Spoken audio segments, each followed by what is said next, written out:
majority, but endorsed by Republicans and not totally resisted by Democrats, but privatized by contract so many federal responsibilities. And these people are not federal employees. They are not going to be reimbursed for the time off, the time out of work.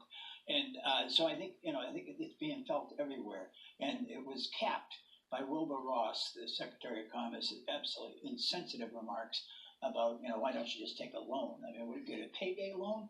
How about that? That's a pretty good deal. And if they dismantle the Consumer Protection Agency anymore under Mick Mulvaney, it'll even be probably 35% a week interest.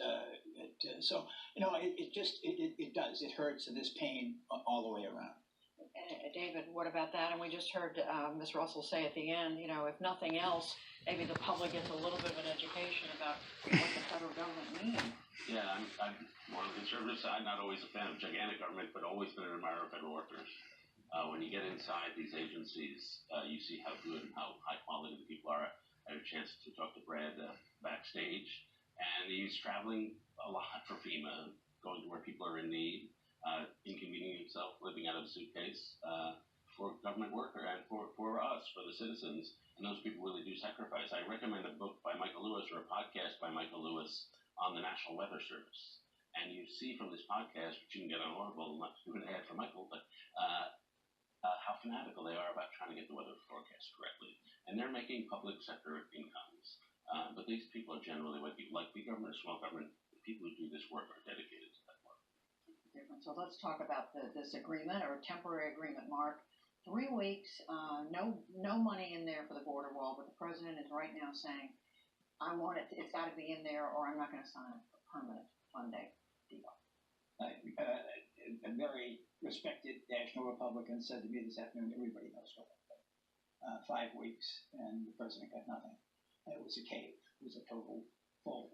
I give both Speaker Pelosi and Leader Schumer credit for not doing a victory dance in the end zone or spiking the ball today and being rather generous in their remarks. But this was a total, the president insisted and demanded the money for the wall. It's not in it. He demanded to speak the nation, the House chamber, the majestic historic setting, not the state capitol in Lansing or Charleston, West Virginia that was offered to him.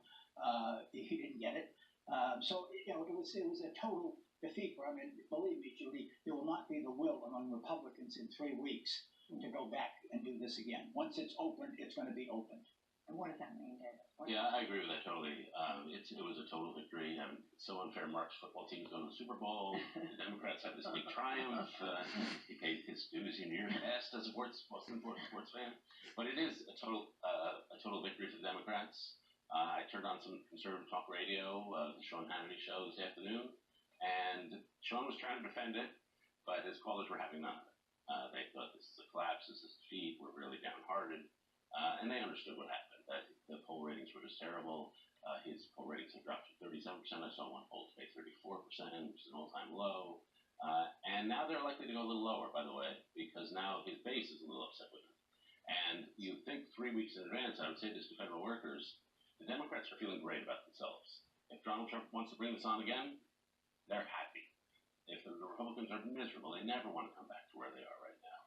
And so the odds that we will have another shutdown strike me as low, and it would, for Trump, it would be suicidally low to try this again. So, but he's sticking. Mark, the president right now is saying, I'm going to have money for the wall. He is saying that. I just to pick up on one point that David made, Marquette University poll, which is a respected poll in Wisconsin, reported that not only simply that 29% supported the shutdown and 66% opposed it, but the important question came out this week, the results, 27% would definitely vote to re-elect Donald Trump. 27% and 49% would definitely vote for anybody else. And this is the state he won. And this is the state that he carried, and this is the state where yesterday Ron Johnson, the Republican senator, chastised and publicly scolded the Republican Senate leader, Mitch McConnell, for allowing this to happen. So if one wants to see how things do develop here in Washington, and we do listen to the people back home, I think this is a case of the Republicans listening to the people back home. McConnell's whole affect today was a masterpiece in I have nothing to do with this. Yeah. He was like, that happened in some other universe. It wasn't me. And so nobody wants to be associated with it. And he had no next move. I mean, Donald Trump, I mean, it's true. Did he have an alternative? He had no alternative. And what's remarkable is the difference in real estate. In real estate, you know, to respect to the profession, you know, I tell David, oh no, we had the plumbing done a year and a half ago. Oh no, the roof's in great shape. Because it's a one-to-off deal. I mean, if it isn't David, then I'm doing with Mr. X, okay? In politics, your word is the coin of the realm. That's what the one thing you have. And it's seeing the same colleagues every day. And if the word gets out that Shields can't be trusted, that Shields folds, that Shields doesn't keep his word, then you're dead. You're dead meat in a legislative body. No one's going to trust you. And Donald Trump doesn't understand that. He comes out of real estate, you know, like, you cut the deal, then you move on. But now he's got the same people he's dealing with. And part of Mitch McConnell's timidity, beyond natural caution, was he was terrified. He knew exactly what Trump had broken his word just in December. He's still the president, David. He's still got a Republican Senate. Right. But, you know, I'm not sure how many of them will want to walk in any difficult confrontation with him. And as Mark said, it's always great to declare a shutdown because you get that first burst of, oh yeah, we're really standing up. But then you have to have step 2, 3, 4, 5, and you have to have a path to victory to get there. And it's always hurt this side of it needs to be. Let's talk about the other big story today, Mark, David, and that is Roger Stone, the president's longtime friend, confidant. We've been expecting this would happen, but today, early this morning, the FBI agent showed up at his house in Florida with apparently with guns drawn, banging on the door, knocking on the door, and he's been indicted now on a number of charges: perjury, obstruction of justice. Where are we in this Mueller investigation? There's still so much we do not know. Well, there's not a lot I don't know. I do know Roger Stone. I've had the distinct, unique pleasure of having known Roger Stone since 1971, which is 48 years. Roger was always a political idealist. He was working then for Richard Nixon, doing dirty tricks at the age of 20.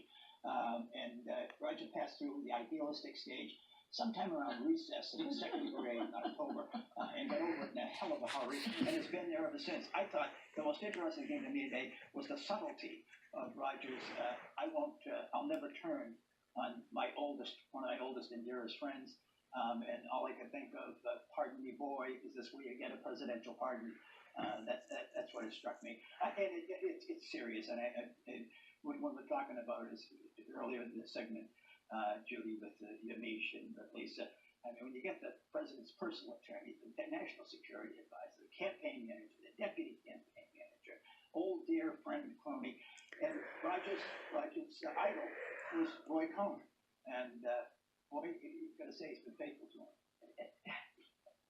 David, what are we left with? Well, one, you have to bow down in admiration for the audacity of his lying. One of the things he told the House committee was that he'd never had any contact ever in text or email with this guy, Randy Credico, this talk show host, and he had texted him 30 times that day. So most people, there are a lot of people who are dishonest, but that's super perjury, that's uber perjury, and so he is what he is.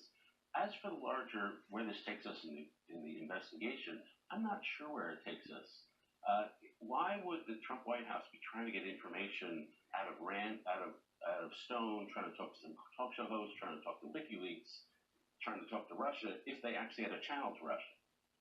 So the whole idea of this alleged collusion, the campaign, sorry, that there's some channel to Russia and that there are masterminds who somehow colluded with Russia to affect the election. First, the other subject we saw today, I don't think they're masterminds. And second, why are they taking this back route to try to beg for information if they have the channel?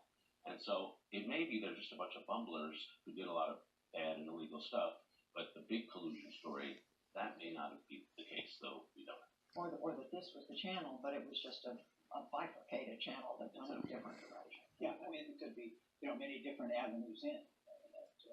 That's it. I mean, but, it's serious stuff. Make no mistake about it. And the president, can he literally say today, the White House said today, this has nothing to do with us. That this happened, where we see it, but it didn't touch anybody in the White House. Yeah, I mean, I don't know, go through the litany, Judy, of the people close to the president who have already either pleaded guilty. You know, it becomes circumstantial. I mean, if I go to sleep tonight and the ground is bare, and I wake up tomorrow and there's 6 inches of snow, but I didn't see it snow, it's pretty strong evidence that there was snow. It snowed overnight, and you know, you start to look at the accumulation of the blizzard of indictments. That's a bad metaphor, isn't it?